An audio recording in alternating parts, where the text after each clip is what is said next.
Today we will be discussing accidentals. In music, accidentals aren't people who make mistakes. Accidentals is a term we use for signs that raise or lower pitches and notes on the staff and on the keyboard. There are three basic accidentals that we commonly see: the sharp, the flat, and the natural. This is a sharp. This accidental can take any note and alter it to sound a half step higher. When reading music on the staff, sharp notes will simply look like a note with a sharp next to it. In this case, we would call this note a C sharp. Well, because the note is a C and it's sharped. It's easy to find and play any sharp note on the keyboard. Let's use this note as an example.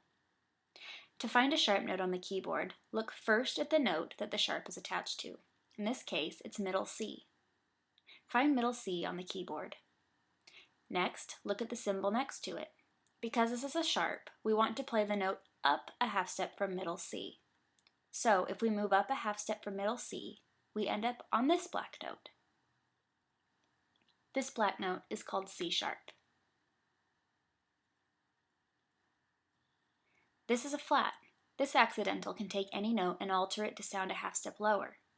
When reading music on the staff, flatted notes will simply look like a note with a flat next to it.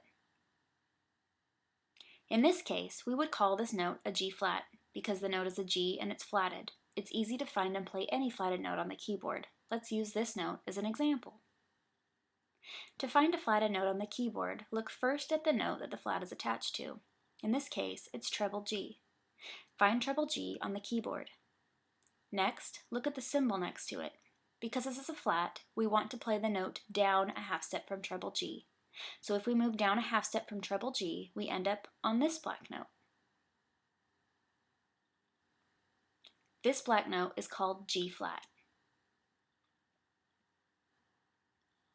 This is a natural. This accidental actually cancels the other accidentals.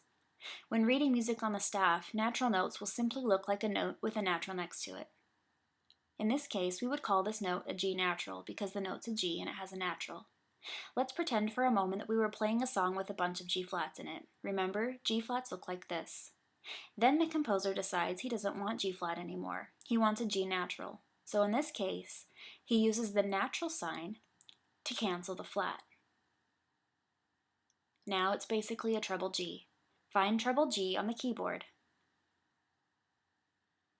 Great job. You now know how to turn any sharp or flat into a natural.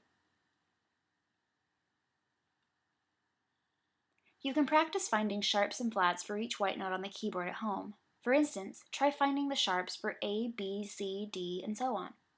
Not all sharps are black notes, however, so be careful when finding sharps for E or B, because E sharp and B sharp are actually white notes. It's tricky because natural half steps have no black note in between. But just remember, sharps are always found one half step above each white note. You can do the same thing for the flats. Find the flats for each white note, A, B, C, D, and so on. Like the sharps, not all flats are black notes either. The same rules apply when flatting C or F. C flat and F flat are actually white notes. As long as you remember that flats move down one half step, you should be able to find them on the keyboard. After you have mastered sharps and flats, write a few notes on a piece of staff paper with sharps or flats next to them. Make sure that the sharps and flats are on the same line or space as the note. Then, write another note next to each note and write naturals next to them to cancel each accidental. Once you are finished, try playing each sharp or flat and its corresponding natural on the keyboard. Happy practicing!